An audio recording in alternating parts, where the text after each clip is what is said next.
Bueno, bienvenidos muchachos. Me presento, mi nombre es Juan Miguel Villa, soy profesor de la Universidad de Cauca hace muchos años. Los que quieran conocer pues mi trascendencia o mi trayectoria, vamos a buscar acá el Civilac. Civilac.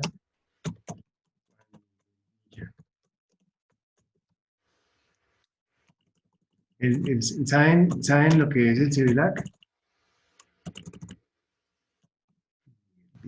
Ese- No, mira, es la historia de la vida universitaria del profesor. Vamos a buscarlo por aquí. A ver, consigo. Mira, entonces aquí tenemos la hoja de vida mía, ¿cierto? Entonces, ver la formación académica.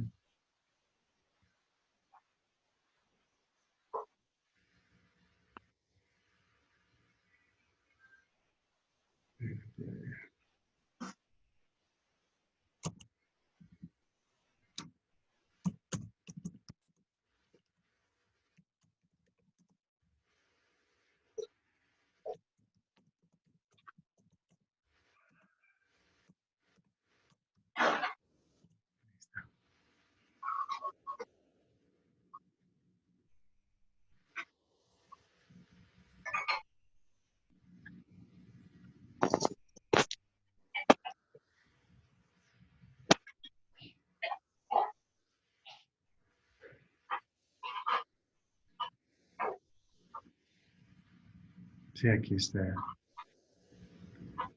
Bueno, quiera, pues puede descargarla. Tengo un par de maestrías, un par de especializaciones. Soy profesor hace 25 años de la Universidad del Cauca. No, 23 años más o menos. Bueno, la historia de la ingeniería de métodos. Ingeniería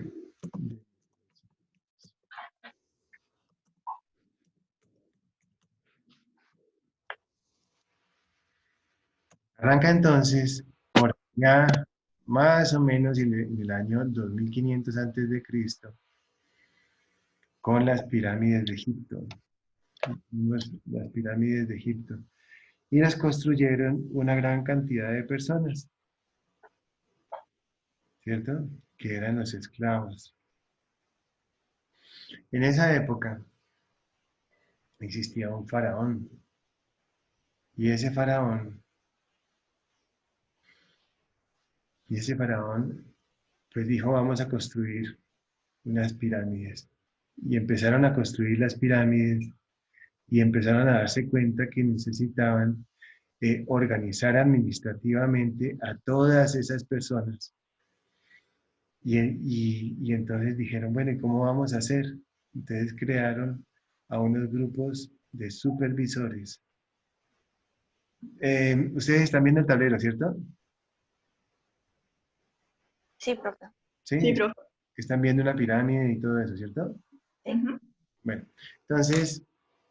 entonces crearon a un grupo de supervisores, a un grupo de supervisores que administraban esos esclavos y esos esclavos entonces básicamente lo que hacían era hacer la construcción de esas pirámides.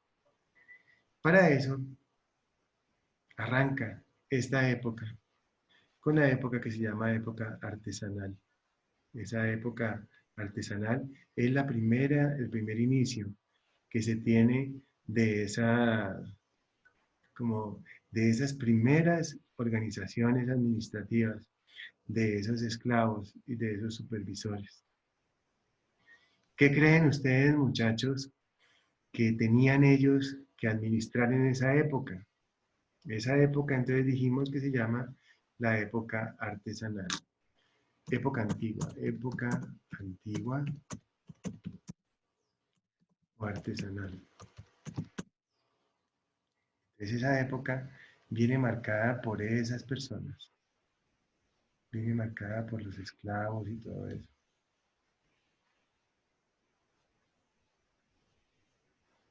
Administraban entonces, administraban entonces a estas personas. Ustedes me disculpan, yo voy a estar aquí revisando el celular por si me escriben otros compañeros de ustedes para que vayan entrando.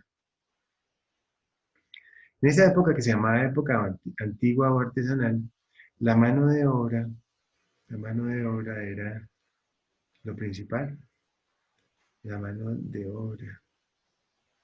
Entonces se utilizaba la mano de obra muscular, se empleaban también caballos,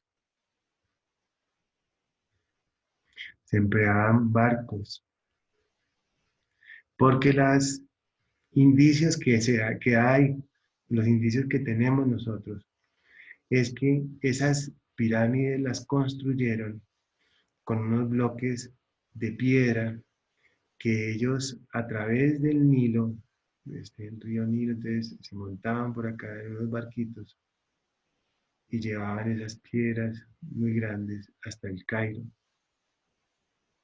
Y en el Cairo empezaban a hacer esas bases de esas pirámides a partir de esos bloques que llevaban.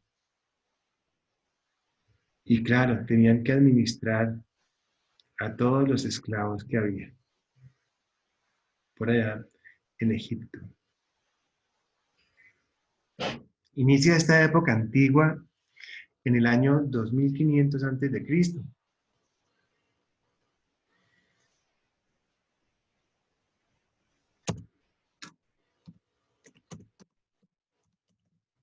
2500 antes de Cristo. Hasta el año 1733 después de Cristo. Mucho tiempo, ¿cierto? ¿Cómo les parece? Parte de la nota que nosotros vamos a tomar está directamente relacionada con la participación de los estudiantes en el curso, también con la asistencia y de igual forma con los exámenes que vamos a hacer. Entonces esta primera clase es más o menos como para que conozcamos esta herramienta que se llama Zoom y para que veamos la forma como yo doy la clase. De igual forma, podemos buscar aquí en internet videos donde podemos encontrar cómo hicieron las pirámides de Egipto, por ejemplo.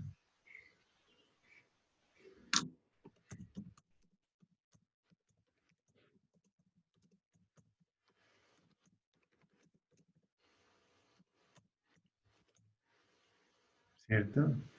Un pequeño documental, digamos un documental para niños, a ver cómo se ve, miren, interesante. ¿Ustedes están oyendo ¿Están oyendo? Señor, Sí, sí, ¿cierto? señor. Se está compartiendo como Sí, único. Bien, bien, bien. Entonces, este documental dura 3 minutos. Vamos a verlo para ver cómo. Hola, hoy aprenderemos sobre los egipcios. ¿Sabes cómo construyeron las pirámides? Veamos, ¿qué es eso que tienes en la mano, Luciana? Ah, una pirámide. ¿Y qué haces con eso? Es que el domingo mis padres me llevaron al museo.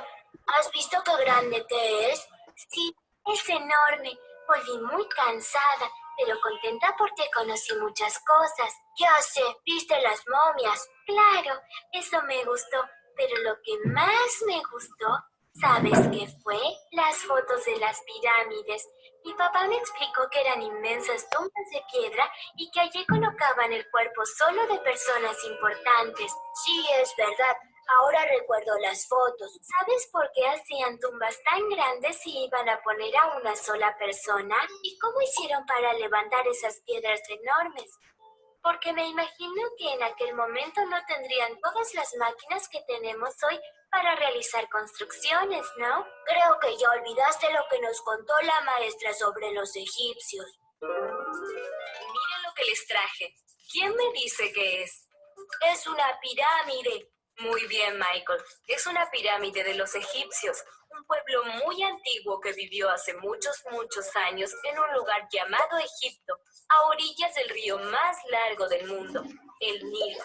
¿Y qué es lo que hacían?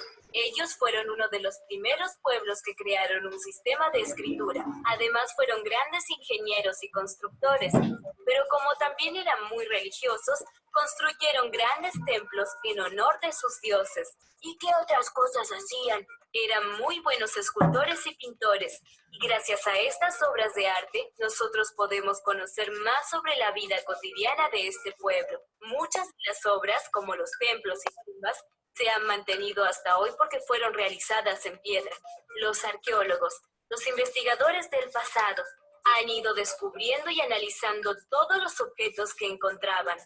Todavía siguen investigando y siguen encontrando obras y tesoros nuevos. Ahora entiendo por qué realizaban semejantes construcciones. Los egipcios formaron un imperio en la antigüedad y para demostrar el poder que tenían, realizaban enormes construcciones. Sí, pero ya sé, espera, no lo olvidé. Era un pueblo sumamente religioso. Por eso, y para rendir culto a los dioses, hacían grandes templos. ¿Y qué más? Las tumbas eran gigantes porque había que proteger el cuerpo de los faraones porque creían en la inmortalidad del alma. ¿Y cómo hacían las pirámides? Los egipcios fueron muy buenos constructores. Muy bien, Lu. Mira cuántas cosas aprendiste hoy. ¡Qué grandes constructores! Suscríbete para no perderte ningún estreno y contéstanos. ¿Qué es lo más lindo que construiste? ¡Hasta luego! Bueno, ¿cómo les pareció?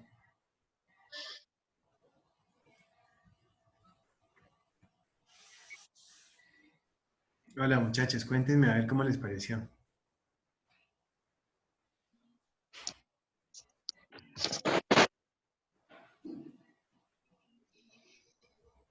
A ver, Natalia y Angie.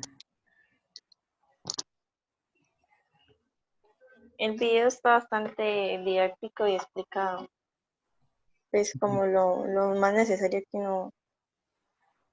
que uno debe saber para Ah, empezar. eso sí. Me está hablando Xiomara, ¿cierto? Sí, señor. Sí. Natalia, ¿qué opina? Igual, pues que es muy didáctico ya que es para niños, pero deja pues una explicación bastante clara de lo que fueron las pirámides y el porqué de su construcción. Sí, sí, sí. Juliet, ¿qué opina?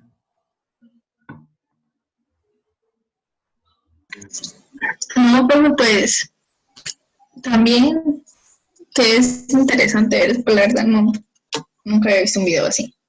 Bueno, y Angie. Angie, ¿qué opina?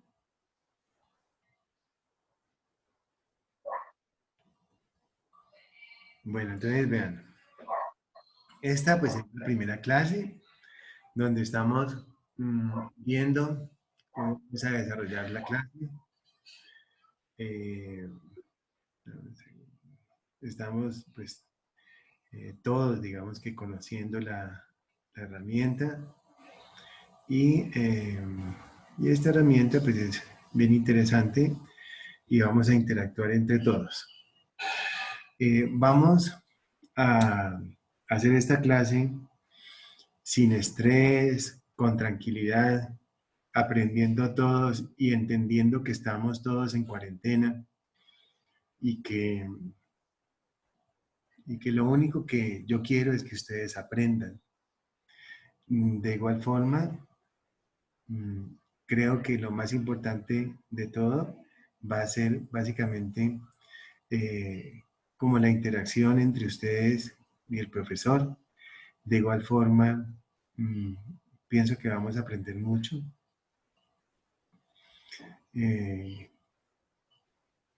Y las clases pues quedan grabadas y esa es una ventaja muy grande. Esta primera clase pensaría yo que es como introducción y es para que los estudiantes puedan básicamente conocer la herramienta, conocer un poquito al profesor. Uno cuando entra a una clase con un profesor que no conoce, y más aún virtualmente, pues debe ser un poco complejo y tiene que ser un poquito estresante. De pronto puede ser, y lo es para todos, porque para mí, pues esta es una de las primeras clases que, bueno, la verdad no, la verdad yo doy clases por internet, eh, al grupo de la especialización de seguridad y salud en el trabajo, entonces yo tengo pues ya algo de experiencia, pero ustedes de pronto no.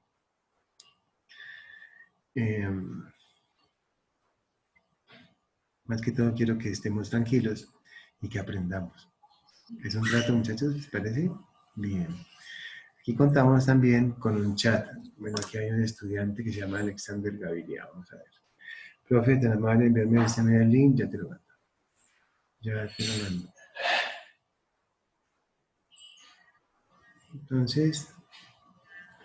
Entonces vamos a Alexander Gaviria.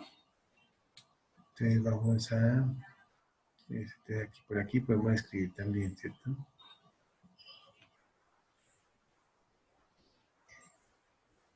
Profe, Julia dice, profe, escucho lo que dice, muy bien. Bien. Sería yo que para la siguiente clase vamos a hacer un chat y a partir de ahí, pues vamos a...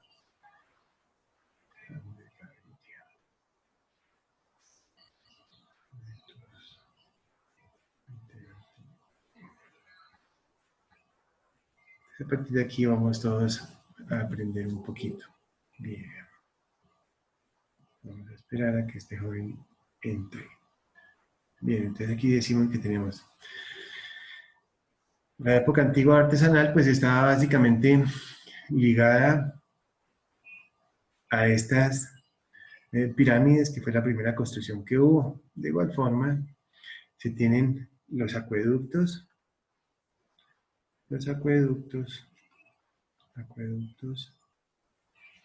y alcantarillados de la antigüedad.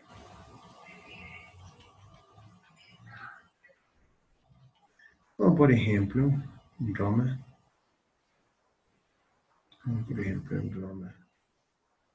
y Grecia. En Roma y Grecia. ¿Sí entienden la letra, muchachos? Sí, profe. Bueno, en Roma y en Grecia.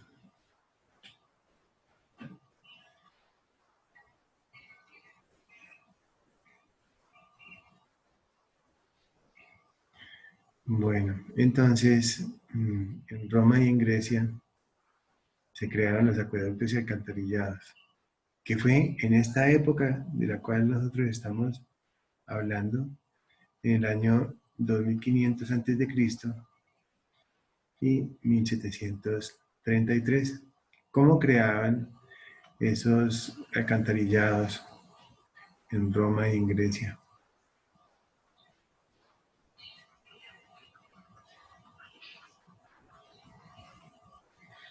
Entonces resulta que ellos encontraban un pozo, una laguna, ¿cierto? Y esa laguna,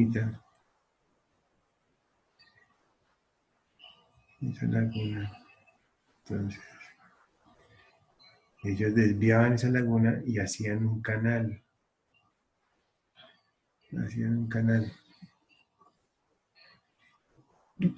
Y con ese canal,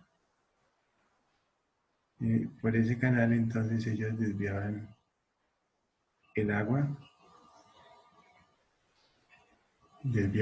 por ese canal. Y a partir de ahí,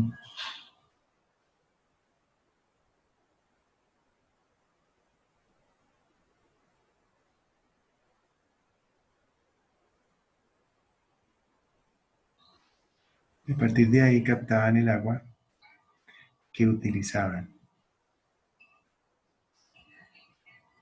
Sin embargo, esa agua ellos la utilizaban también en los baños.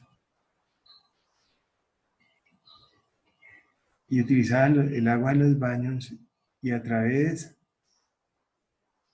de la quebradita por la que llegaba el agua de pronto, volvían y la utilizaban más abajo, entonces la gente se enfermaba.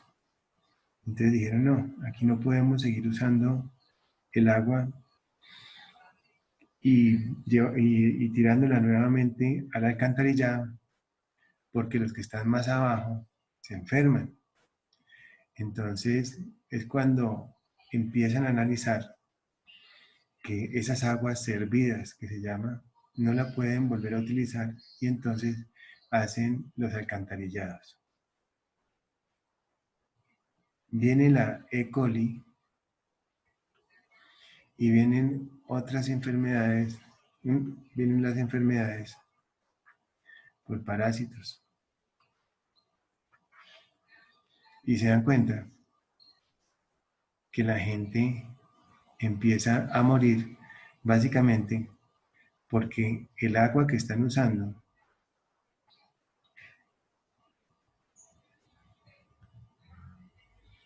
se la están tomando más abajo contaminada.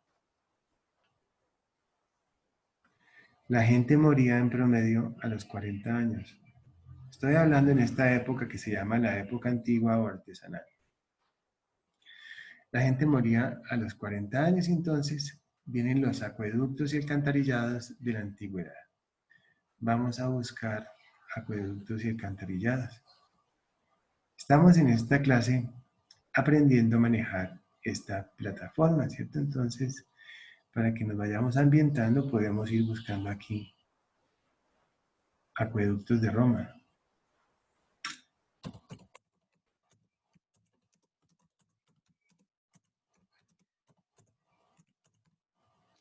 Mire usted, es interesante.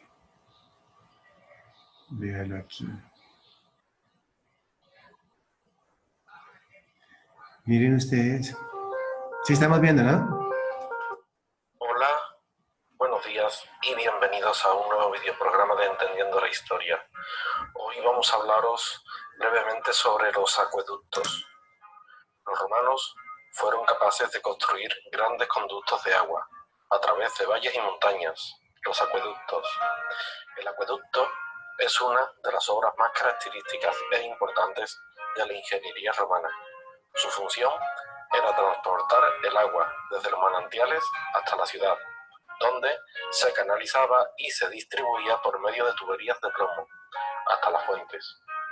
El acueducto era construido por una ligera pendiente de principio a fin para que el agua no se detuviera. La estructura del acueducto consistía en un canal por donde discurría el agua elevada sobre huesos pilares, unidos mediante arcos de medio punto, lo que producía un perfil arquitectónico de gran belleza. Una vez construidos, seguían siendo costosos por el mantenimiento que necesitaban y porque eran susceptibles de ser atacados para dejar a la población sin abastecimiento de agua, por lo que necesitaban vigilancia continua. Deciros que los romanos de clase alta contaban con agua corriente en sus casas, ya que los acueductos abastecían en sus propias casas a los ciudadanos que pedían permitírselo. Pero estos eran pocos. Ya sabéis que después de la caída del Imperio Romano no se volvió a tener agua corriente en los hogares hasta muchos siglos después. Y bien, lo dejamos aquí. Esperamos que os haya gustado el videoprograma. Ya sabéis que...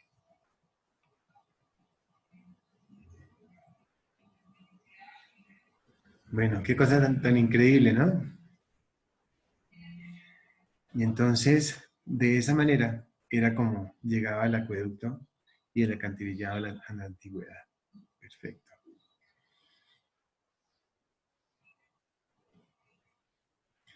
El año, por allá, en el año 1700,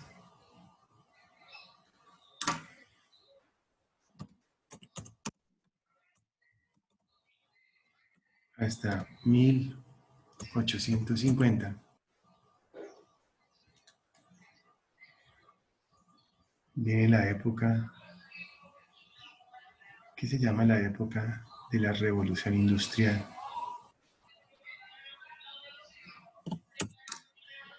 Época de la revolución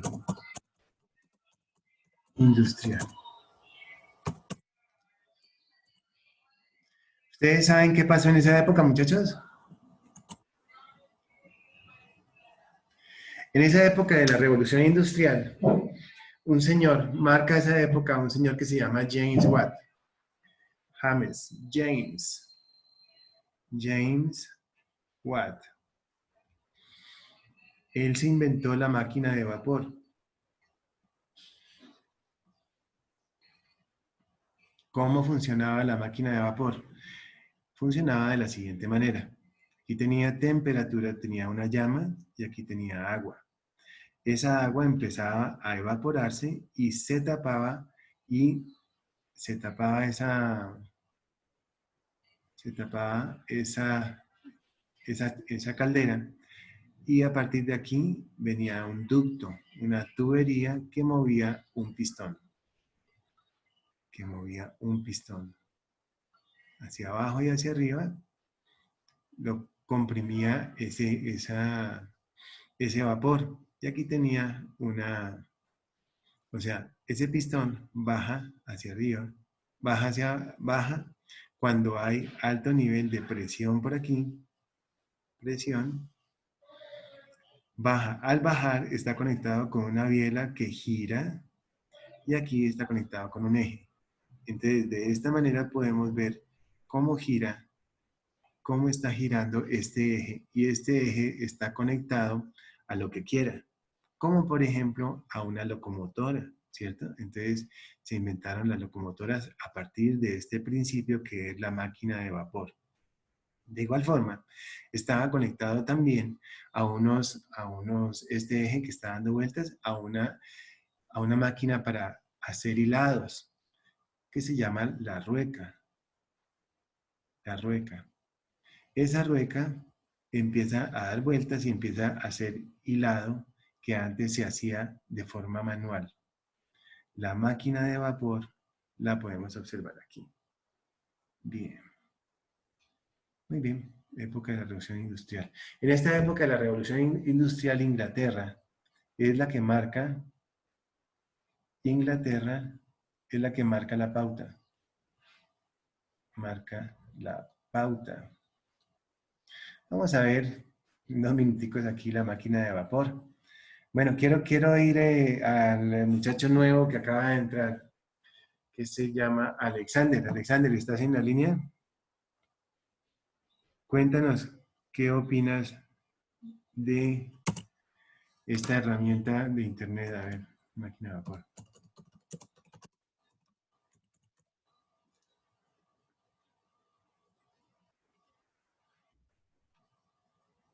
Aquí la tenemos, pero veamos un video. Alexander, te oigo.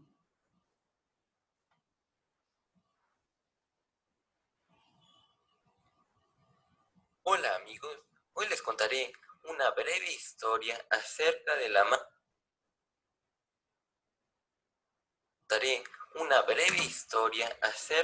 máquina de vapor. La primera máquina de vapor fue inventada por Edward Somerset.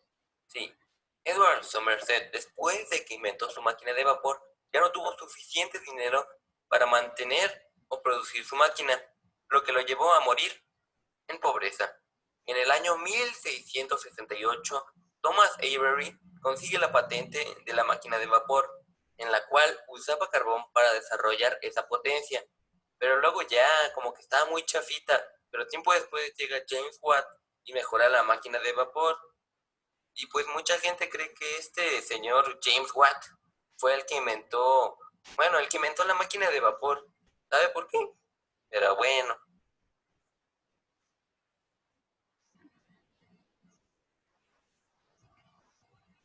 Bueno, ahí la tenemos. Después de... Marca la pauta y entonces en Inglaterra empieza básicamente a producirse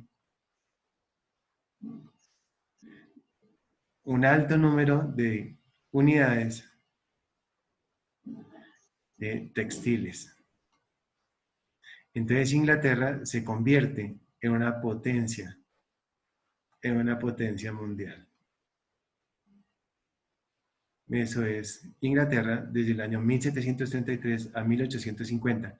¿Qué tenemos en esa época? Tenemos entonces los primeros vehículos. Tenemos los primeros vehículos. Tenemos los barcos a vapor. Tenemos los trenes a vapor. Entonces, desde que haya trenes, hay vías, y si hay vías, hay desarrollo. Después de la época de la revolución industrial, viene la época de los científicos. En esa época de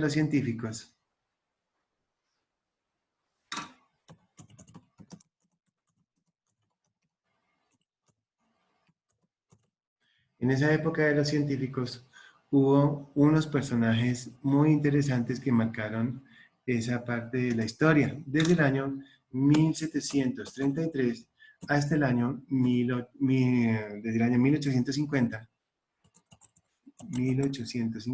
1850, hasta el año 1945.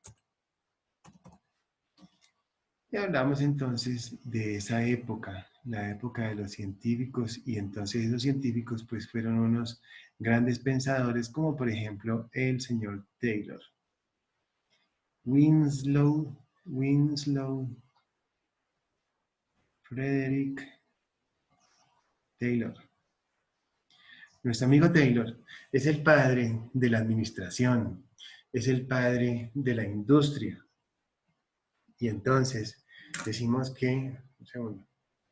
Hola, profe, mi nombre es Luis Fernando Urrestre, voy a mirar ingeniería de métodos, tiempo, se acaba de revisar el correo. Bien. Entra a Zoom. Entra a Zoom. Ya estamos en clase. Y entonces nuestro amigo Taylor, le dijimos que es el padre de la administración. Es el padre de la administración. Es el padre de la administración. Y entonces, él nos habla de la economía, de movimientos en el trabajo. Economía de movimientos en el trabajo. ¿Qué significa eso? Quiero preguntarle a todos. A ver, muchachos, quiero hablar con todos. ¿Qué significa eso de la economía de movimientos en el trabajo? Por favor, abran todas las cámaras para que nos conozcamos.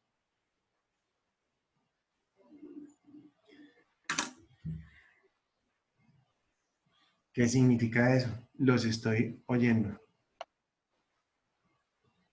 A ver, Fernando. Juliet, Joan, Natalia, Xiomara.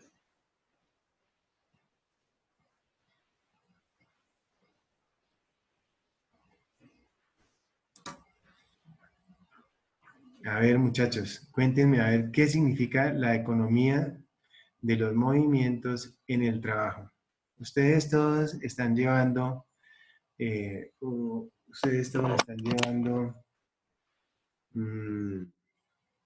cuaderno, ¿no? Entonces, el cuaderno de ustedes tiene que ser un cuaderno de 100 hojas porque vamos a hacer muchos ejercicios. Un cuaderno cuadriculado de 100 hojas. Un cuadernito cuadriculado de 100 hojas. Entonces, lo necesitamos porque esta materia es muy importante, ¿cierto? Y vamos a hacer una gran cantidad de ejercicios. Bien. Joan Gaviria y Fernando Urrestre.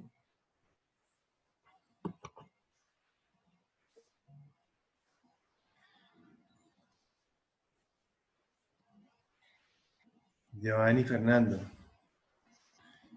Hola, Joan, ¿cómo vamos? Buenos días, profe. ¿Cómo va? ¿Todo bien? Bien, sí, señor. Fernando.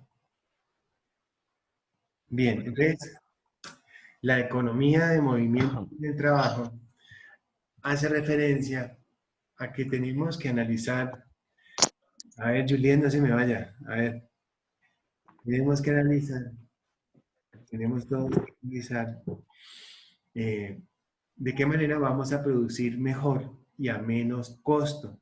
¿Cómo se hace eso? Básicamente, lo que nosotros hacemos es analizar los diferentes procesos que se tienen, pero esos procesos tienen que estar encaminados a trabajar a un precio económico.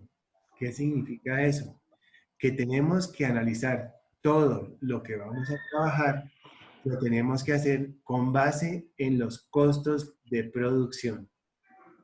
Esos costos de producción los tenemos nosotros que calcular a partir de unos costos fijos, de unos costos variables y de un número de unidades que vamos a producir. Entonces, volvemos nosotros a esto. Entonces, si quieren ya, bueno, quédense así que yo apago la cámara de ustedes, pero cuando yo los quiera ver, entonces ustedes aparecen para varias cosas. La primera de ellas para pues, darnos cuenta que estamos trabajando, ¿cierto? Y la segunda cosa es pues, para que todos podamos... ustedes se ven entre ustedes. ¿Cómo? Ustedes entre ustedes se ven, ¿cierto que sí? Claro. Si quieren, salúdense, que llevan días sin verse. Ustedes son amigos entre ustedes, ¿cierto? ¿O es la primera vez que se ven? Pues entre ustedes comparten la clase, ¿cierto? Bueno, Sí. esta herramienta es nueva para todos. Yo pienso que este semestre y el próximo semestre va a ser así virtual. Yo estoy casi seguro de eso. Estoy 99% seguro de que sí. Entonces, es importante que nos vayamos acostumbrando a esta herramienta. Bien interesante. Quiero que estén tranquilitos con el profe, pero que me colaboren en varias cosas, como yo les decía al principio de la clase. Lo primero que necesitamos es pues que lleguen a clase, ¿no? Lo primero. Lo segundo que necesitamos es la concentración. Lo tercero que necesitamos es la participación en la clase. ¿Sí estamos? Entonces todos tenemos básicamente como que acostumbrarnos a esta herramienta. Bien. Cuando yo, pues, oculte el video, ese queda en miniatura y ustedes solamente quedan viéndome a mí. ¿Sí estamos? ¿Sí me ven, cierto? ¿Sí, muchachos? Sí, señor. Perfecto. Bien. Bueno. Cuando ustedes no vean la pantalla, ustedes me dicen, profe, no estamos viendo la pantalla. Bien, muchachos. Entonces quiero que estemos relajados, tranquilos. Cuando uno no conoce al profesor, pues uno se estresa un poco. Pero quiero decirles que yo soy una persona, pues, que pues, soy profesor hace muchos años, 20 años o 21, y pues le hace a muchísimos muchachos. Así que no se estresen conmigo. Si alguien no entiende algo, me dice, profe, no entiendo. ¿Sí estamos? Bien. Nuestro amigo Taylor hablaba de algo muy importante, sobre lo cual nosotros vamos a trabajar en la primera parte del curso. Y nos hablaba de la economía de movimientos y nos hablaba de los costos. Decía, si los costos de producir una unidad son favorables, entonces se puede garantizar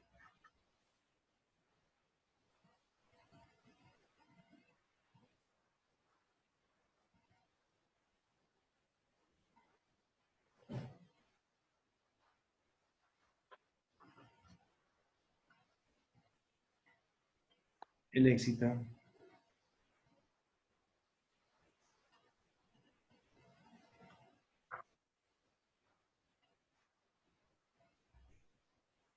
de la empresa. A nada de los costos de producción.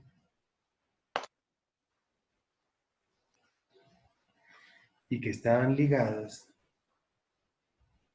con la economía de movimientos y la estandarización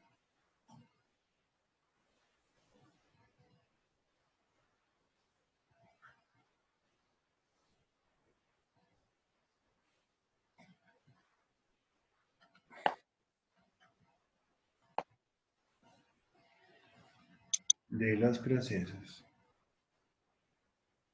¿Qué significaba eso? Que todo lo deberíamos hacer de la misma manera. Que todos los procesos los debemos hacer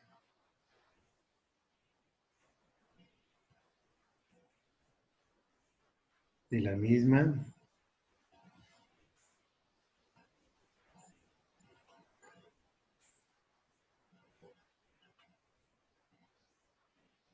Entonces habla de la estandarización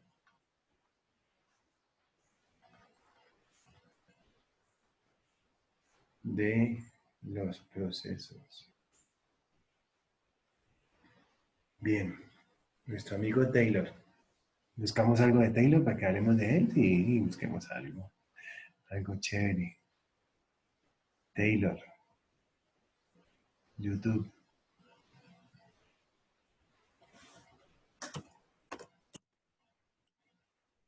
Taylor Swift, no.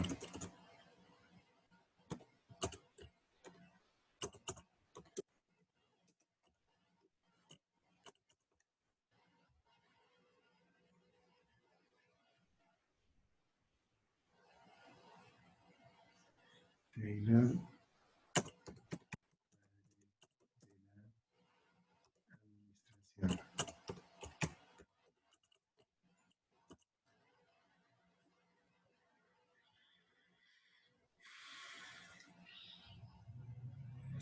Nuestro amigo el padre de la administración científica. Vamos a ver. Principios de la administración científica. ¿Cuánto durará este video?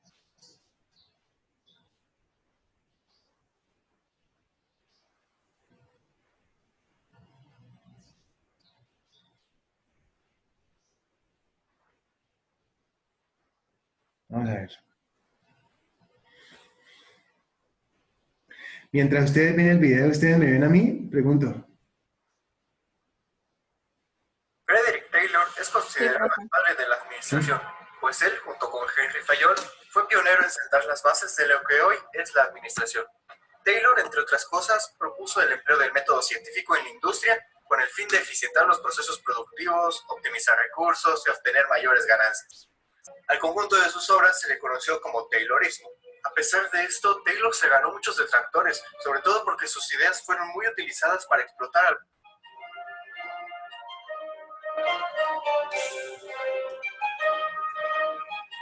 ¿a cambio de tener mayores ganancias? Para contestar estas preguntas es necesario conocer a fondo a este personaje, y por eso hoy te traigo 5 cosas que no sabías sobre Frederick Taylor.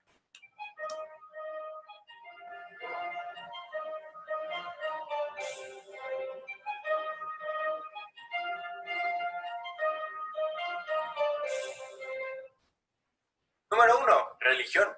Taylor creció en una familia que profesaba la religión. Eran perseguidos en Inglaterra, vio muchísimo en su forma de pensar y actuar. Luego, asentarse en ese sitio, y la religión se expandió y a Taylor le tocó nacer en una familia que profesaba esta religión.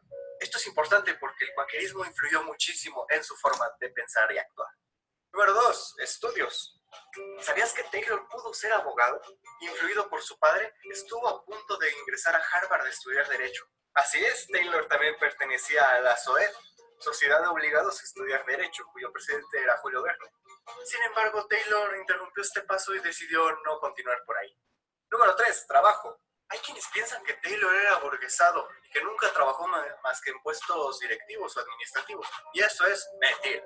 Desde los 18 años trabajó como aprendiz en una fábrica. Aprendió sobre mecánica y fundición y fue ascendido poco a poco hasta ser ingeniero mecánico a los 28. Sin embargo, a Taylor le desagradaba realizar administración, sino de cualquier otra rama del conocimiento. Y pues bueno, dicho esto, yo me despido. Por ejemplo, cuando iba a una fiesta, él preguntaba la hora de... Y eso sucedía desde que era niño, porque por ejemplo, cuando jugaba con sus amigos de la infancia, él realizaba las mediciones exactas del campo de juego de forma muy rigurosa. Número 5, postura ante los obreros. En la realidad, Taylor rechazaba considerar a los obreros como viciosos, holgazanes, ignorantes, estúpidos. Incluso ante los conflictos obrero-patronales, Taylor defendía la existencia de una reciprocidad, confianza mutua y la unión entre ambos bandos. En pocas palabras, trató siempre de evitar abusos de los patrones y también de los trabajadores. Sin embargo, cuando las empresas comenzaron a aplicar los postulados de Taylor, muchas de ellas abusaron de sus trabajadores al grado de la explotación. Esto provocó en Taylor un estado de amargura y decepción por el hecho de haber sido tergiversado o no comprendido. Pero bueno, también hay datos en los que se sabe que Taylor no retribuyó de la forma correcta a sus trabajadores una vez que una empresa logró unas ganancias exorbitantes. Entonces, hay que admitir que Taylor estaba lleno de paradojas. Y es aquí donde entra mi opinión. ¿Por qué tanta confusión con Taylor? Para mí hay dos cosas fundamentales por las que Taylor es considerado una persona, digamos, inadecuada o mala por fomentar la explotación. La primera, como él defendía mucho sus postulados y quería ver los hechos realidad, yo pienso que era normal estar a favor de un bando y de vez en cuando con otro, para así quedar bien con los dos y que ambos pudieran aplicar sus técnicas o sus procesos. Obviamente cuando quieres quedar bien con dos bandos que tienen cierta rivalidad en ese momento, pues hay conflicto y no todo sale del todo bien. Y por eso creo que Taylor cayó en esas paradojas.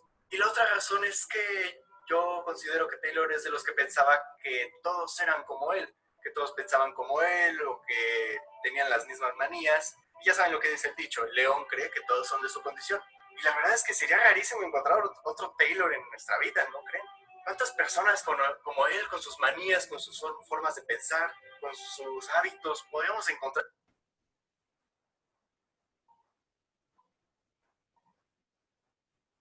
Bueno, muy interesante lo que dice el muchacho. Está perfecto. Bien, entonces muchachos, decimos que él habla mucho con relación a los costos de producción. Y él dice dentro de sus postulados que tiene que dividirse la parte operativa de la parte administrativa. Y dice que la parte administrativa tiene que ganar más dinero. ¿Por qué? Porque ellos son los que piensan. Ellos son los que programan. Ellos son los que inventan. Y la parte operativa solamente son los que hacen la producción. Desde ahí, con este amigo que se llama Taylor, empezamos nosotros a tener los problemas de siempre. ¿Cuáles son esos problemas? Pues que unos quieren ganar más que otros. En la administración siempre se tiene esta división, la parte productiva y la parte administrativa. Siempre nosotros tenemos que tratar de que aquellas personas que están en la parte operativa estudien para que se superen. El estudio genera dos cosas. El estudio genera esperanza y genera capacitación.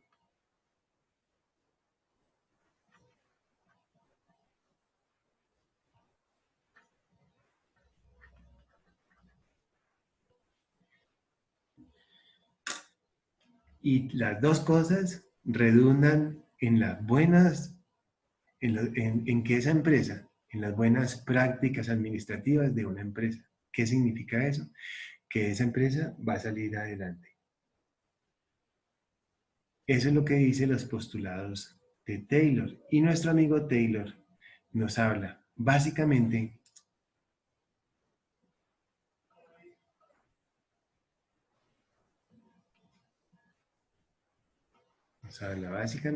de los costos de producción. Nuestro amigo nos habla de los costos de producción. Bien. De eso vamos a ampliar más tarde, de los costos de producción. Bien.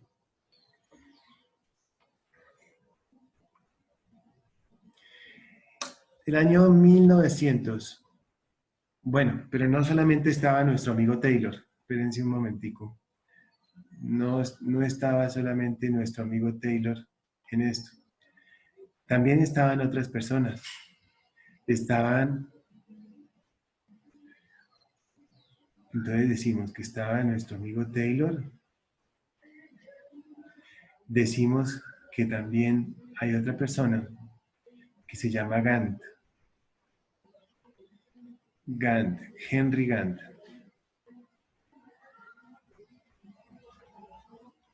¿Ustedes han oído hablar del cronograma de Gantt?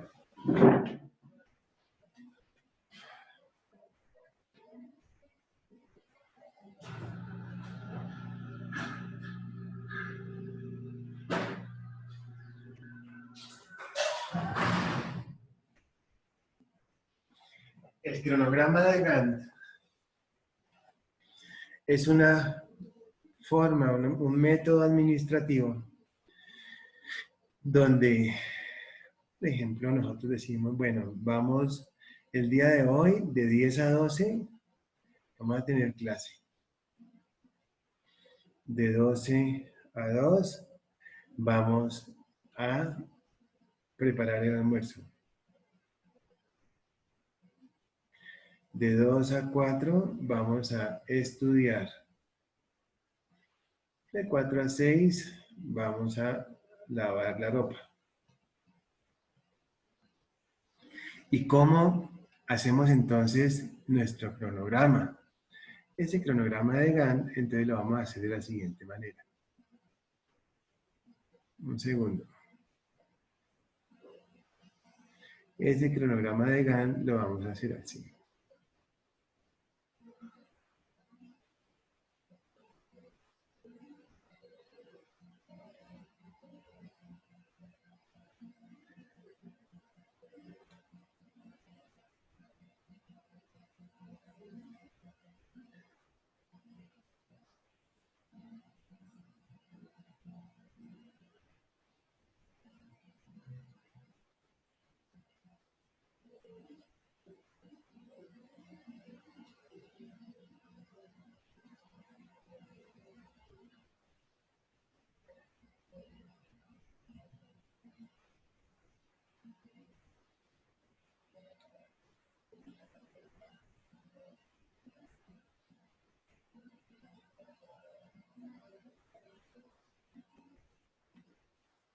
Aquí de 10 a 12, aquí de 12 a 2, de 2 a 4 y de 4 a 6. Ese es el famoso cronograma de Gantt.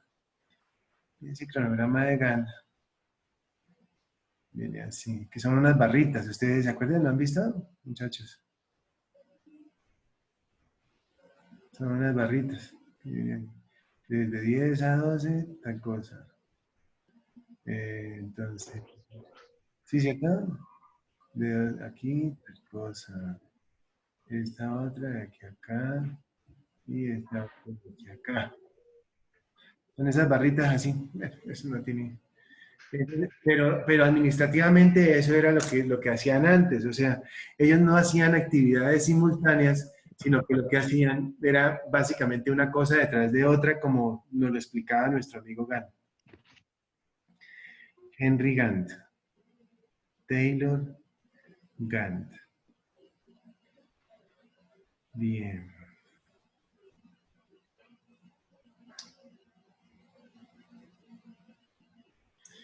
El amigo Taylor y el amigo Gantt. Taylor. Por allá, quiero arrancar ahorita así con esta otra época, que es la que nos habla, se llama la época moderna.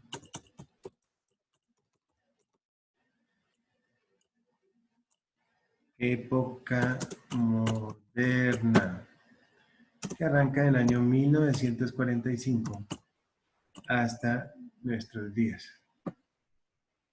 No le pongamos fecha de finalización porque no tiene. Esa época moderna, entonces nosotros decimos que nos encontramos nosotros. Y una de las cosas más importantes que tenemos en esa época moderna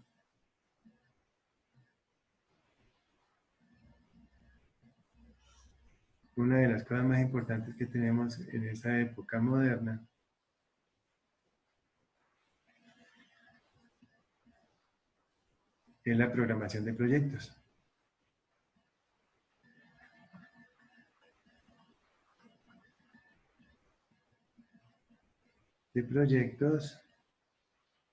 PERT CPM.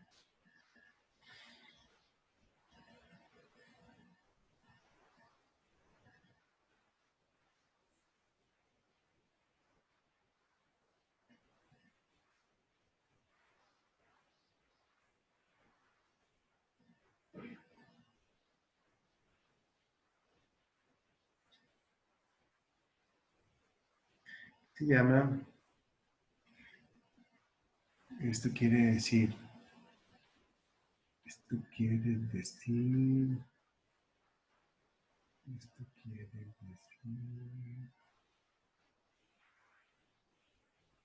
entonces, PER quiere decir Program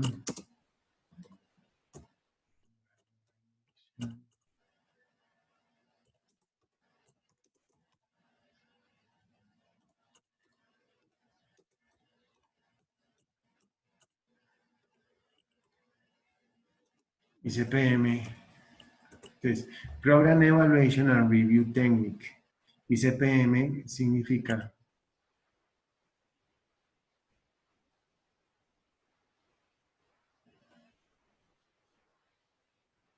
método de la ruta crítica, Critical Path Method.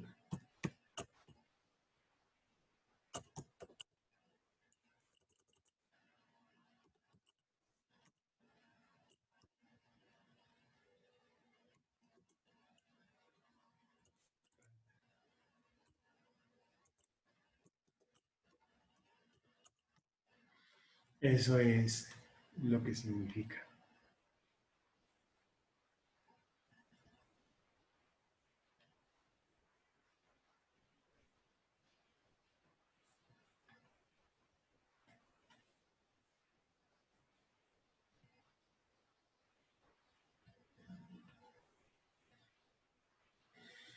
Método de la ruta crítica.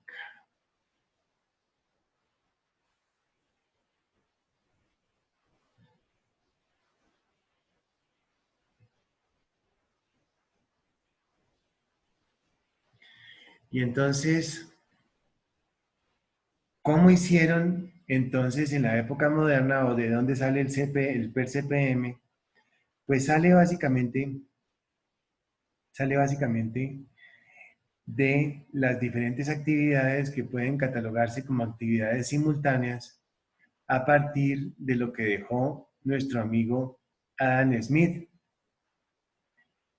Y hace referencia entonces a unos nodos, bueno, eso lo vemos después, hace referencia entonces a unos nodos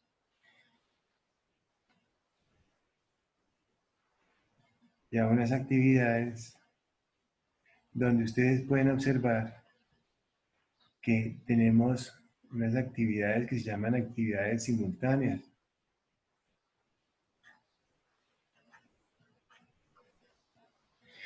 Y aquí estamos haciendo simultáneamente tres cosas.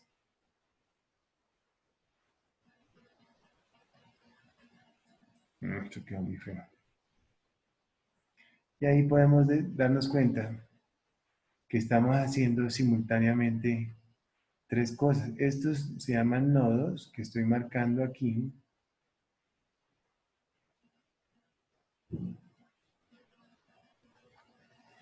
Y esos nodos nos van a demostrar caminos donde vamos a desarrollar estos ensambles, por ejemplo, esto que nosotros hicimos aquí arriba, este cronograma que hicimos aquí arriba, pueden ser ensambles, ¿no? Entonces, estamos haciendo tres ensambles al mismo tiempo, o tres proyectos al mismo tiempo, o tres actividades al mismo tiempo. ¿Qué opinan, muchachos, de eso que les estoy comentando? Quiero oírlos.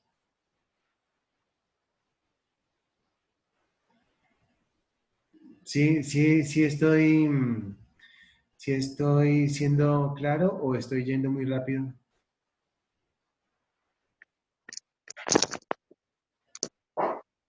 ¿Ah? Hablen, a ver.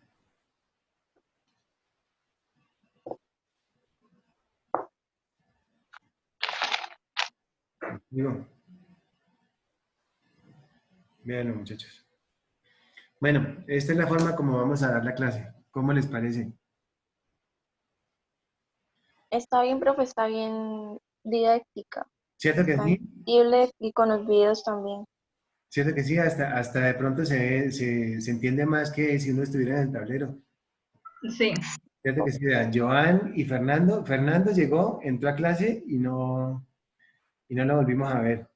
Y Joan está haciendo de 12 a 2 de la tarde lo que tenía que hacer. Está preparando el almuerzo, por lo que me doy cuenta. Bueno, no, mentiras.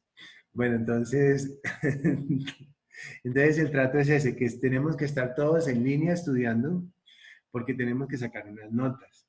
Y parte de esas notas es el hecho de que ustedes estén pendientes y participen en la clase. Vamos de igual forma a sacar unas notas que ya veremos a ver cómo las hacemos. Ya veremos a ver cómo las hacemos. ¿Parece?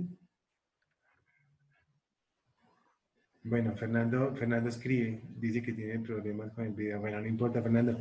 Desde que estés en línea, todo está de acuerdo. Bueno, con el audio y el video. Bueno, Fernando, pero ¿me estás oyendo o no? Tenemos que arreglar eso porque, entonces escribamos aquí, tenemos que arreglar lo del audio y lo del video.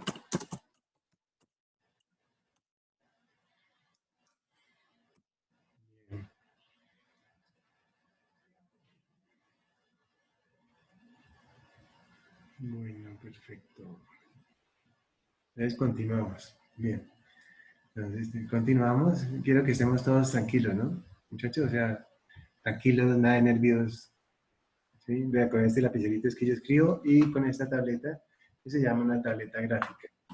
Para que si ustedes tienen que hablar si ustedes tienen otras clases o que les cuenten a los compañeros que están recibiendo clases, porque creo que no todos los profes tienen eso. Es más, creo que en la facultad soy yo el único que la tiene. Yo le he dicho a los compañeros que la compren. Entonces, para que ustedes les digan, vea, que son clases chéveres, que se entiende, etcétera, etcétera, etcétera. Bueno, entonces continuamos con la clase. Entonces, esta es la época moderna. La época moderna viene en 1945 hasta ahora. Bien.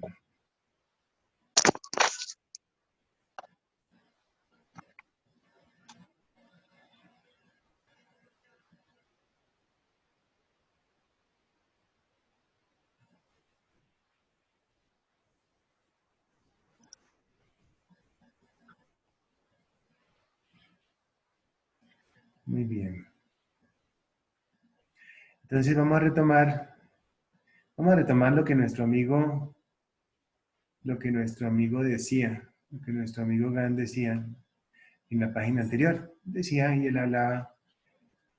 él decía, Él es el padre de él es el padre, Gantt es el padre de la administración, el padre de la industria. Y se puede decir que también es el padre de la agroindustria mezclada con la parte agrícola, o sea, 50% de los genes de la agroindustria hace parte de la administración, o sea que tenemos mucho del ADN del amigo Taylor. Entonces lo primero que nosotros vamos a hacer es hablar acerca de lo relacionado con lo que él hablaba de la economía de movimientos, hablaba mucho acerca del tiempo y de los costos.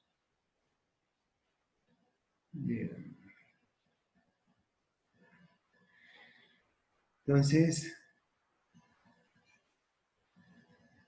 cuando ustedes, si ven esta rayita acá, ¿no? Y si ven esta de abajo. Entonces, cuando ustedes me digan, profe, no alcanzamos a ver porque están, hay unas sombras ahí, es eso. ¿Estamos de acuerdo? Bien. Esta la ponemos por abajo. Angeli Velasco. Vamos a ver. Buenos días, profe. Me llamo Angeli y matriculé en métodos. Entonces, invitémosla.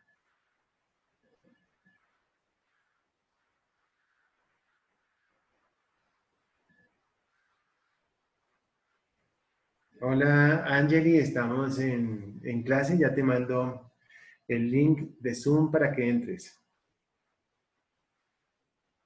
No contacto. Angeli Velasco. Métodos 2020.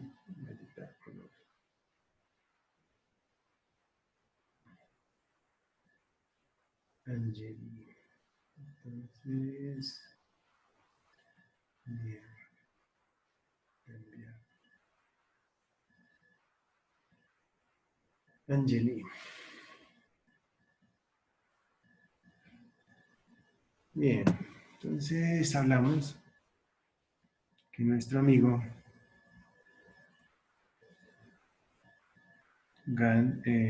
Taylor nos hablaba de los tiempos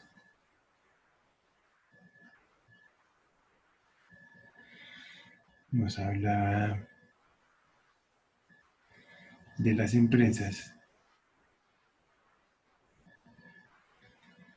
nos hablaba de la administración,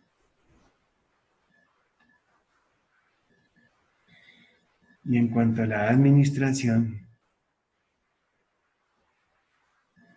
nos hacía referencia a los costos de producción. Él hablaba de la economía y de los costos de elaboración de los diferentes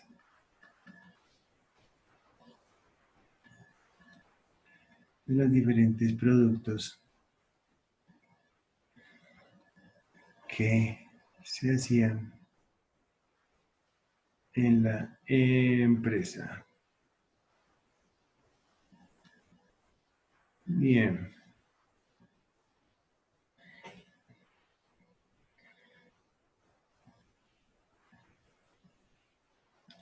Bien, bien, bien. Ya llegó Angeli. Angeli, ¿te encuentras por acá? Bueno, vamos a repasar lo que hemos hecho.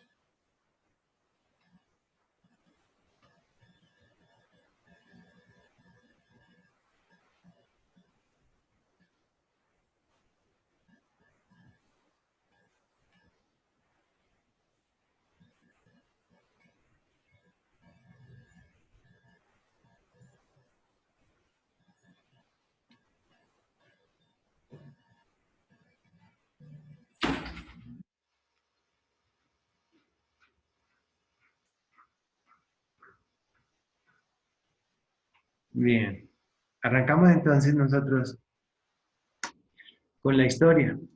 Y en la historia hablábamos acerca de algunas cosas interesantes, como por ejemplo el inicio de esa historia con la ingeniería de métodos y tiempos. Nace entonces con el faraón de Egipto. Y decíamos, hablábamos acerca de la producción de esas bloques enormes, de esas calizas con las que elaboraban esas pirámides de Egipto. Y hubo una gran cantidad de esclavos elaborando esas pirámides. Para eso, decimos entonces que arranca la época en el año 2500 a.C. hasta el año 1733 después de Cristo, casi 4000 años, un poco más de 4000 años.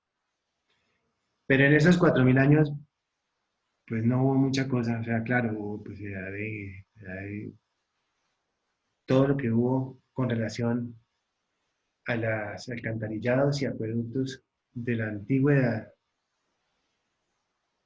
Viene el tema relacionado. Es más, en la Biblia hablan del Éxodo, y en el Éxodo hay una cosa muy rara que es donde empieza el tema de los esclavos y de los egipcios y de los israelitas cuando se van. Y cuando arrancan, los egipcios se quedan sin la mano de obra. Entonces, todo eso que hicieron ellos, todo eso que hicieron desde esa época,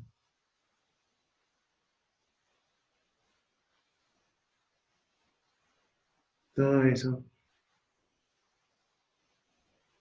nace por allá en el año, nace en el año 2500 a.C., al año 1733, 4500, 4000 y pico de años, donde no hubo nada. No hubo mayor cosa. Avances científicos no hubo, sino simplemente lo que yo les estoy contando de esos esclavos. Un segundo que aquí está entrando otro muchacho.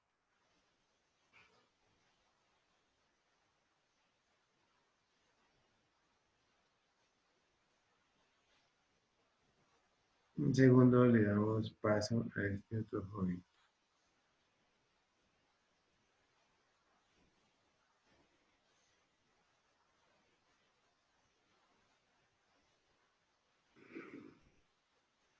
Bien, y decíamos, muchachos, que estas primeras clases, decíamos entonces que estas primeras clases son básicamente para conocernos, para conocer la herramienta y hablar un poquito acerca de la historia.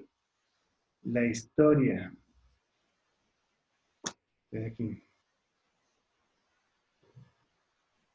Cristian, buenos días, estamos en clase. Debes entrar a la plataforma de Zoom. Bien, entonces vamos a tener básicamente dos plataformas. Una de ellas se llama Zoom y la otra se llama Meet.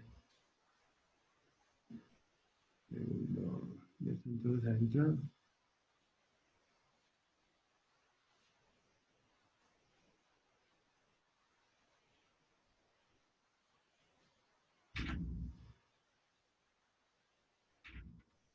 Bien, entonces decimos básicamente eso.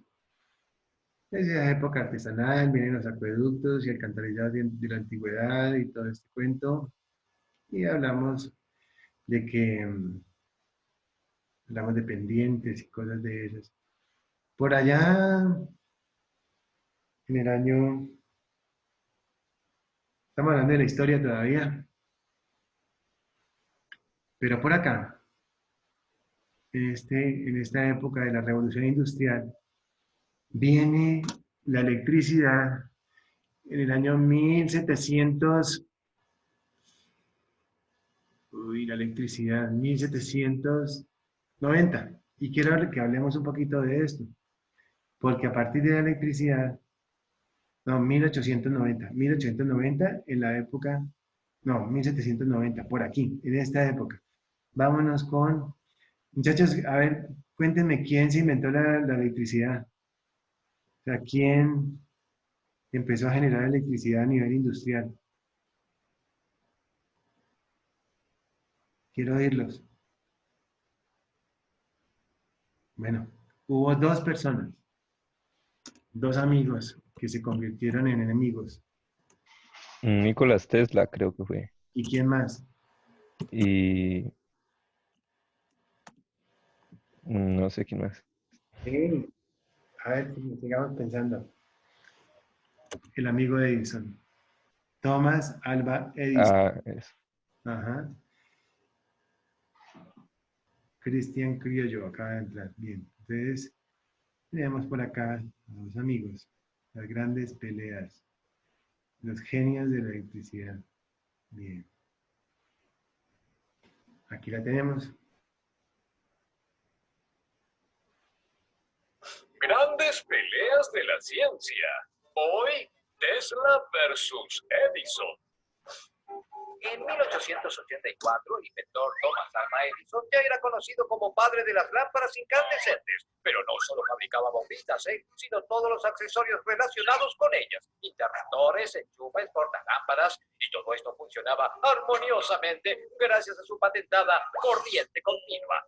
Le iba tan, pero tan bien que en el barrio ya se comentaba que, más que un gran inventor, Edison era un gran vivo. La gente es mala y envidiosa, pero algo de razón tenían. En toda su vida, Edison patentó unos 1.200 inventos, aunque muchos los realizaron sus anónimos ingenieros. Edison se jactaba de que no necesitaba ser ingeniero, ni físico, ni matemático. Si necesitaba alguno, simplemente lo contrataba. Una buena mañana se apareció un joven en su oficina de Nueva York con una carta firmada por un socio y amigo de Edison. La carta decía: conozco a dos hombres de gran inteligencia. Uno es usted y el otro es el portador de la carta. El portador era Nikola Tesla. A Thomas Alva le cayó mal de entrada porque ¿cómo iba a ser tan elogiado si era un principiante? Tesla era un ingeniero que había trabajado en Europa en una de las sucursales de la empresa de Edison y ahora llegaba a continuar su trabajo junto al pobre de las patentes. A pesar de la desconfianza inicial, Edison contrató a Tesla y enseguida reconoció que estaba en presencia de un científico de gran valor. Esto, más que alegrarlo, lo incomodaba, porque su nueva joya no era precisamente un tipo dócil y no hacía más que opinar y opinar sobre las ideas del jefe. Tesla y Edison se sacaban chispas. La tensión fue en aumento y el desagrado se transformó en odio. El bueno de Nikola renunció, pero ya tenía suficientes conocimientos como para elegir su propia empresa y así nació la Tesla Electric Company. Ya liberado de Edison, patentó una serie de nuevos generadores de corriente alterna. La guerra eléctrica había comenzado. Edison quería que su empresa lograra electrificar todo Estados Unidos, pero Tesla machacaba con que si la idea era electrificar el país, los generadores no debían usar corriente continua, sino alterna. Según cuenta la historia, Edison intuía que Tesla estaba en lo cierto, pero se negaba a aceptarlo porque la tecnología necesaria para utilizar corriente continua era mucho más costosa y el dueño de las patentes era, por supuesto, don Thomas Alva. En pocas palabras, la eficiente corriente alterna de Tesla arruinaba el negocio de Edison. Y cuando de mucho dinero se trata, aparecen los peces gordos. A Edison lo respaldaba el banquero J.P. Morgan, quien era su socio capitalista. Por su parte, Tesla fue patrocinado por el magnate George Westinghouse. Con tal de ganar la bolseada contra Edison y Morgan, Tesla cedió todos sus derechos de patentes a Westinghouse. En plena expansión demográfica de los Estados Unidos, la corriente alterna de Tesla, mucho más económica y eficiente, empezó a ganar mucho terreno sobre la continua de Edison. En este punto, Morgan removió a Edison de la dirección de la compañía y la rebautizó como General Electric. Westinghouse y Morgan se sentaron a la mesa chica con un solo objetivo: repartirse la torta. El primero se encargaría de los generadores de corriente alterna y el segundo del cableado. La guerra eléctrica había terminado y el ganador era Nikola Tesla. Sin embargo, podría decirse que hubo un empate porque a Edison se lo recuerda como el padre de la electricidad, mientras que Tesla fue más bien olvidado. Además del recuerdo popular, Don Thomas Alva era dueño de una fortuna gracias a sus patentes, pero Nikola Tesla no tuvo la misma suerte y terminó viviendo de una magra pensión que le brindaba la compañía Westinghouse por los servicios prestados. En fin, Tesla Edison o Edison Tesla, el último que apague la luz.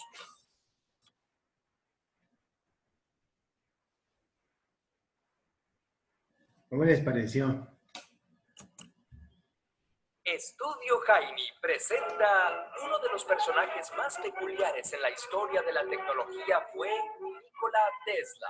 Durante mucho tiempo su nombre fue opacado y ahora vuelve a cobrar celebridad.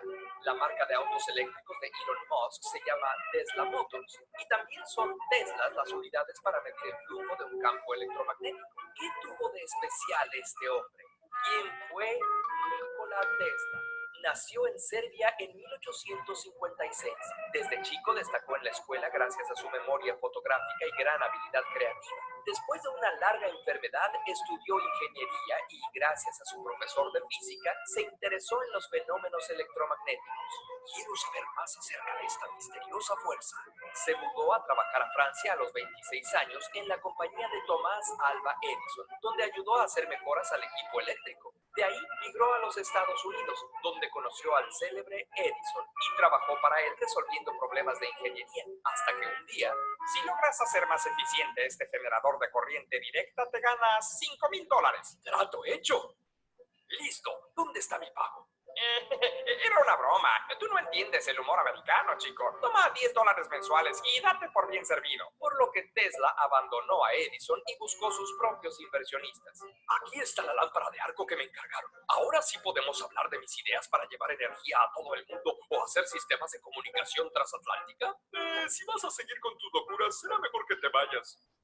Pero déjanos la lamparita, que con esa nos vamos a hacer ricos. Nikola pasó muchas penurias. Incluso se dedicó a cavar zanjas para poder comer. Después de un tiempo, otros inversionistas se interesaron en su trabajo y juntos formaron Tesla Electric Company, donde inventó el motor de inducción que aprovechaba la recientemente inventada corriente alterna. En esa época se estaba dando la famosa guerra de las corrientes, en donde compitieron dos sistemas de transmisión de corriente eléctrica. Por un lado estaba la corriente directa, apoyada por la compañía de Edison, y por el otro, la corriente alterna, apoyada por la compañía Westinghouse y por Tesla, quien contribuyó grandemente a su mejora y desarrollo. El sistema que usamos actualmente para llevar energía a las casas y fábricas es de corriente alterna, mientras que la directa es usada en baterías y celdas solares. La fama y los inventos de Tesla fueron creciendo en espectacularidad.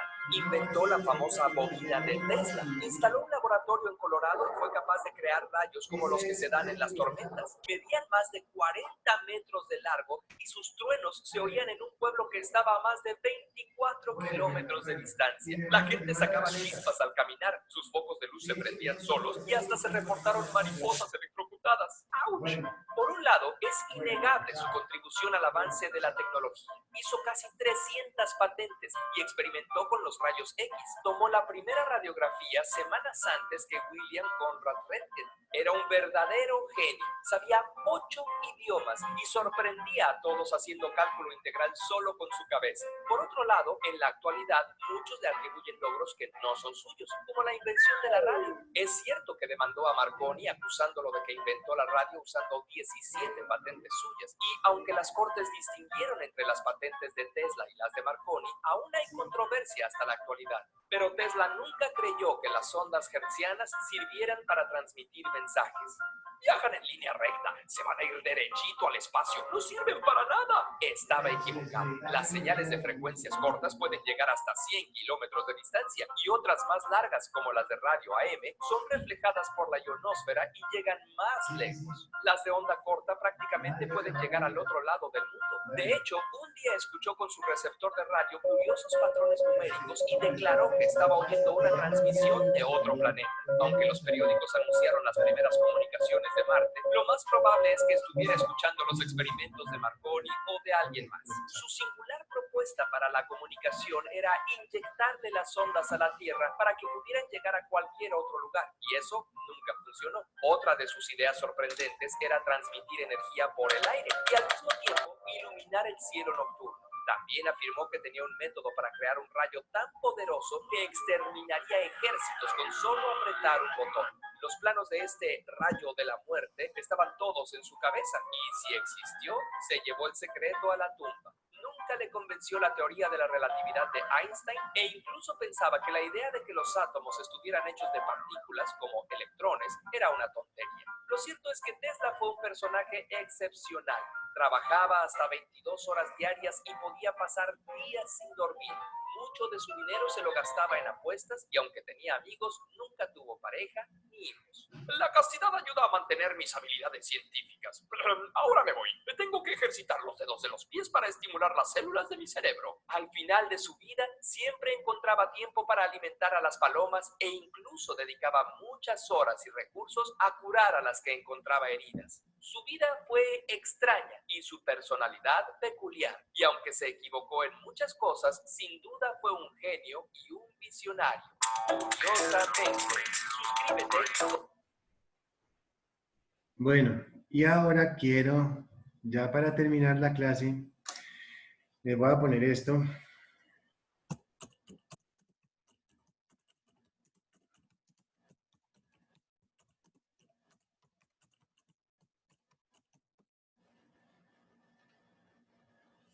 Y este es invento de estas dos personas. Segundito. Bueno, quiero que, muchachos, antes de poner eso, antes de que ponerla, quiero que me digan cómo les pareció la clase. La siguiente clase es mañana. Mañana sí entramos todos juiciositos a la hora. ¿Listo? Ya sabemos cómo es. Vamos a entrar por Zoom. Y bueno, quiero preguntarles cómo les pareció la clase. Angie, no te oigo. Tienen que quitarle el micrófono que está en rojo. Abramos todos los micrófonos, por favor. Joan, no te veo. Fernando, no te veo. Angeli, no te veo.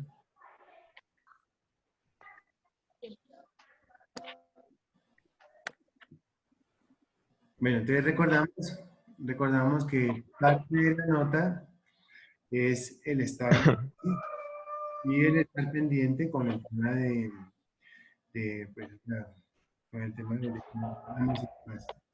¿Cómo les pareció la clase, muchachos? ¿Es la primera vez que ustedes reciben una clase así? ¿Cómo es más chévere? ¿Cómo es más chévere? ¿Cómo en la universidad o así? En la universidad. Claro. Bueno, pero sí, claro. Pero entonces la pregunta es, bueno, con todo lo que vimos, hemos aprendimos con, bueno, esta pregunta sí es, ¿cómo se aprende mejor? O sea, con estos medios interactivos se aprende mejor con el tablero, ¿cierto? Bueno, y la otra, bueno, estas clases las vamos a dejar grabadas, ¿listo? Yo las voy a subir a internet, entonces para que ustedes la idea del tema de hoy es ver cómo se produce la energía eléctrica. Esto es muy importante. Y de igual forma vamos a revisar lo que dijo Dave. Entonces vamos a ver lo siguiente. Vamos a averiguar qué es la utilidad de estos tiempos de producción. Ya escribo.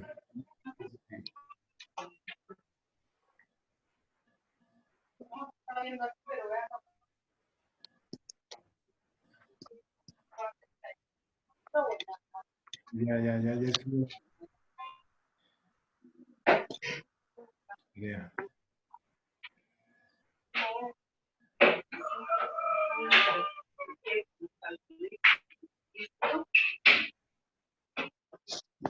No, pero ¿hay papa o no? No, mire acá.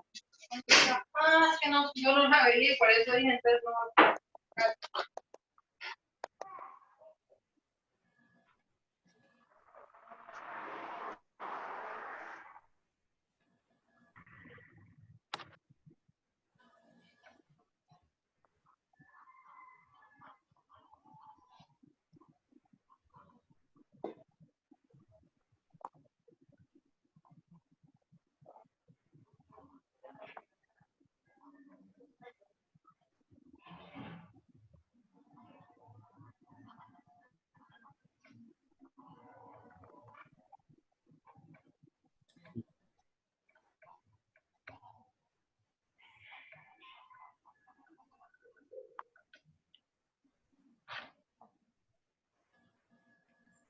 Costos fijos, entonces, ¿qué es utilidad? Costos fijos, costos variables, tiempo por unidad de producción, que son los segundos y las centésimas de segundo. Vamos a ver también los videos, vamos a repasar los videos que vimos. Los videos que vimos. Entonces, esta clase, muchachos, yo la dejo grabada y se las mando ahora. Pero necesitamos que Mara nos haga un favor.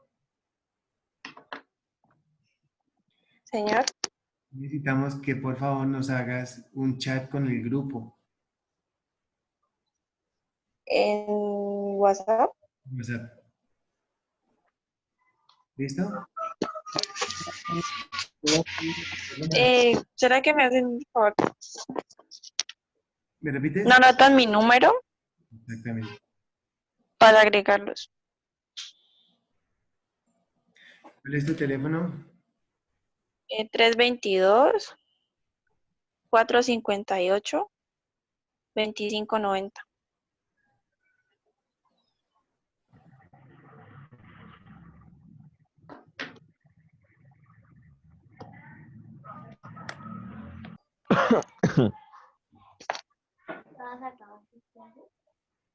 Listo. ¿Ya lo tienen? Entonces, aquí nos vamos acá.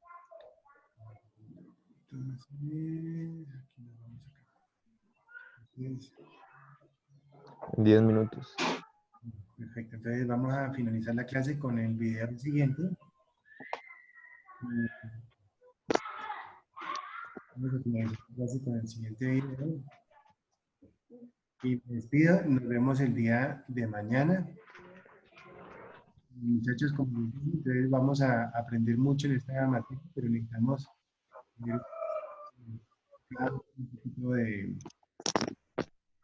un poquito de elaboración de ustedes y estudiar. Ustedes, estudiando unos muchachos que son serios.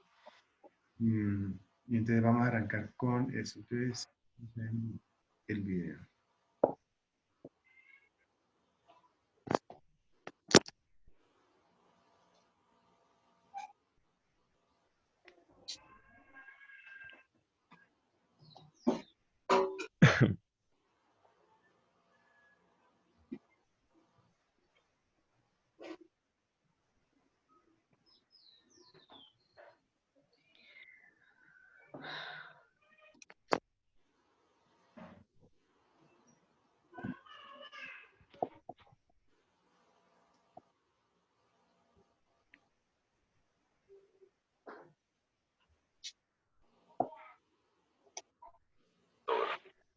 En la siguiente etapa, el generador se encarga de transformar la energía mecánica en energía.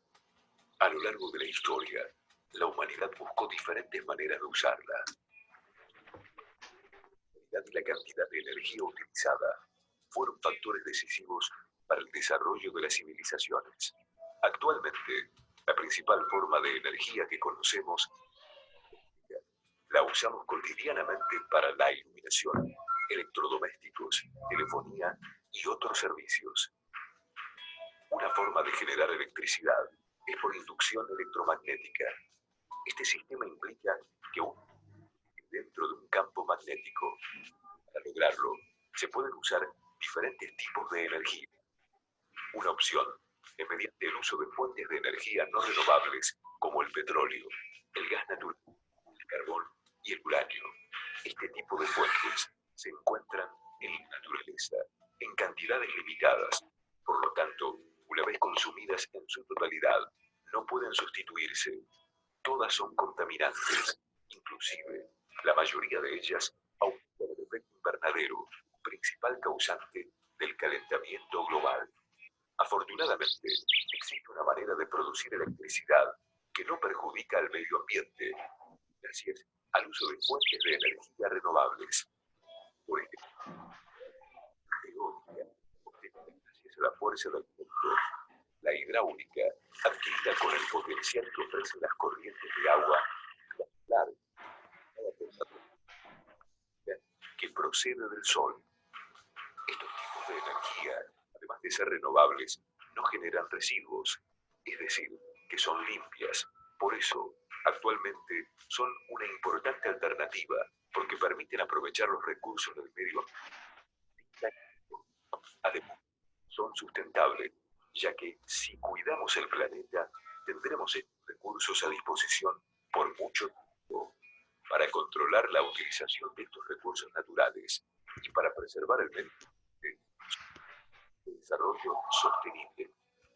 Lo denomina así porque su implementación requiere el cumplimiento de las siguientes pautas: utilizar energías renovables, usar energías limpias, de generación, reducir el consumo energético innecesario y ser económicamente autosuficiente. Central hidroeléctrica de Paso Lago Escondido. Para aprovechar la energía que ofrece el río Escondido, se realizó el proyecto en función del concepto de desarrollo sostenible. A medida que recorramos su circuito, veremos la manera en que se aplica este concepto a todo el emprendimiento. Nuestro recorrido se inicia en la toma de agua. Esta no requiere de embalse y además permite el pasaje del caudal ecológico. Este tipo de caudal está creado para mantener todo el ecosistema estable, inclusive el tramo del río que se encuentra dentro de la obra. Por medio de un estudio estadístico, se calcula que el porcentaje del caudal del río que está disponible durante casi todo el año es de un 95%. Si a este caudal le restamos el caudal ecológico que fluye por el cauce, obtenemos el caudal máximo turbinable. El agua ingresa al circuito y pasa por una reja autolimpiante que impide el ingreso de cualquier objeto mayor a 2 centímetros. Luego de pasar por la rejilla, el agua ingresa al desarenador. La arena y los objetos pesados se separan por decantación. El resto de los elementos flotantes, como las hojas o las ramas, retornan al río a través del vertedero. Según se requiera por intermedio de la compuerta de limpieza, se devuelve al río el material depositado en el desarenador.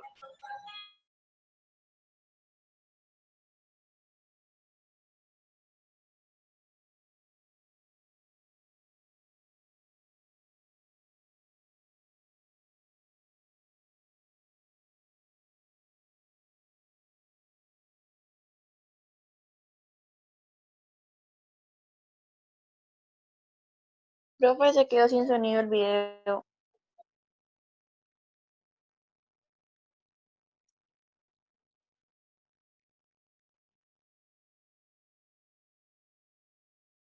Profe, se quedó sin sonido el video. Tiene el micrófono desactivado. ¿Me repites? Durante el vaciado, Ya, que el video no tenía sonido. Espera. ¿Cómo desde aquí? No, ya. Sí. Ingresa a través de 2 ventanas a una precámara y avanza por la tubería de conducción hasta llegar a la cámara de carga.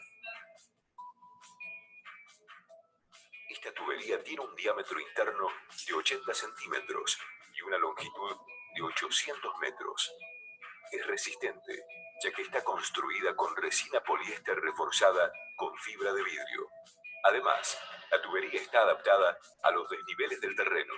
Por esta razón, se instalaron 3 válvulas de aire y 2 de desagote. Las válvulas de aire están ubicadas en los puntos altos de la tubería.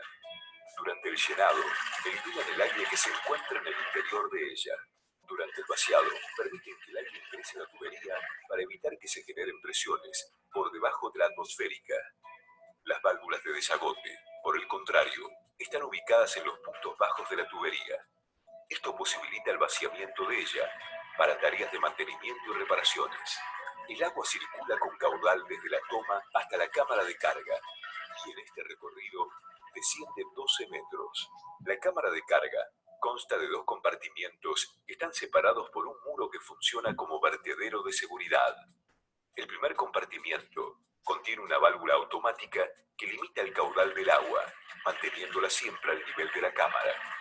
Para lograrlo, cuando el nivel del agua llega a su punto máximo, la válvula se cierra evitando que siga ingresando a la cámara. Desde aquí, el agua parte a la central a través de una tubería de 90 centímetros de diámetro. En el caso de que la válvula automática falle, El agua rebalsa e ingresa al segundo compartimiento por encima del muro divisorio. Desde allí se la evacúa hacia un arroyo ubicado a pocos metros de la cámara, por medio de una tubería de 60 centímetros de diámetro. La cámara de carga está 106 metros más alta que la sala de máquinas, la cual conforma nuestro último punto del recorrido. Como se puede observar, la distancia que hay entre ellas es de 556 metros. El agua recorre esa distancia y finalmente llega a la sala de máquinas. Allí se encuentran la turbina hidráulica, el multiplicador de velocidad, el generador sincrónico, el transformador y su tablero de comando. La turbina es de tipo Banqui. Utiliza una presión alta de 10 kilogramos por centímetro cuadrado y solamente usa 1 metro cúbico por segundo de un caudal bajo, generando unos 1000 kilowatts. Así, se transforma la energía cinética del flujo en energía mecánica de rotación en el eje de la turbina. El multiplicador de velocidad se encarga de llevar las revoluciones desde las 620 revoluciones por minuto de la turbina a las 1500 revoluciones por minuto del generador. En la siguiente etapa, el generador se encarga de transformar la energía mecánica en energía eléctrica. De este modo, salen de sus terminales 380 volts de corriente alterna. Luego, gracias al transformador, este voltaje se eleva a 13.200 voltios para facilitar el transporte de la potencia eléctrica producida. En lo que respecta al tablero de comando, es el encargado de mantener constantemente la frecuencia de 50 Hz y si llegara a haber alguna emergencia, detiene el sistema. Debido a que las propiedades físicas y químicas del agua no fueron alteradas, la misma retorna al río por intermedio de un canal. Por lo tanto, podemos observar que la central hidroeléctrica de Paso Lago Escondido cumple con el concepto de desarrollo sostenible, porque utiliza energías renovables que no requieren combustible, usa fuentes limpias de manera que no produce contaminación ambiental, evita grandes infraestructuras de generación, las obras de ingeniería utilizadas para poder aprovechar la energía hidráulica tienen una gran duración. Por último, este sistema es económicamente autosuficiente.